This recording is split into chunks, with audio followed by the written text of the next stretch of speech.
সকলোকে নমস্কাৰ। আজি মই আহিছোঁ আমাৰ তিনিচুকীয়া জিলা জাগুন ঘাটত।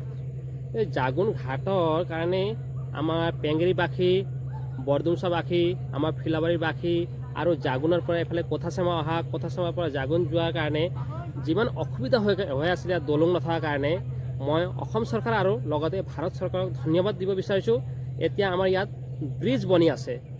এই ব্ৰিজ বনাৰ কাৰণে আমি যিমান মানুহ এই ৰাস্তাদি অহা যোৱা কৰে সকলো মানে একদম আনন্দিত উল্লাসিত হৈছে সকলো মানুহ। কেলে কওঁতে ইয়াত ব্ৰিজ বনি আছে।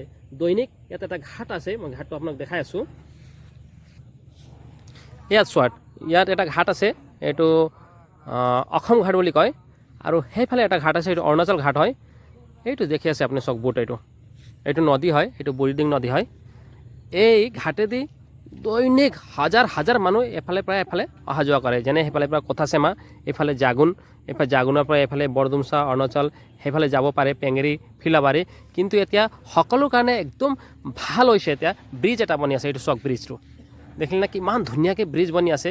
মই চৰকাৰক বহুত বহুত ধন্যবাদ দিছোঁ, যাতে চৰকাৰে এনেকুৱা সকলো কাম কাজত চকু দিয়ে বুলি। আপোনালোকে চোৱাক, এইটো ব্ৰিজটো বনি আছে, বহুত ভাল খবৰ। মই শুনামতে 300 মিটাৰ এইটো ব্ৰিজ বনিছে বুলি শুনিছোঁ।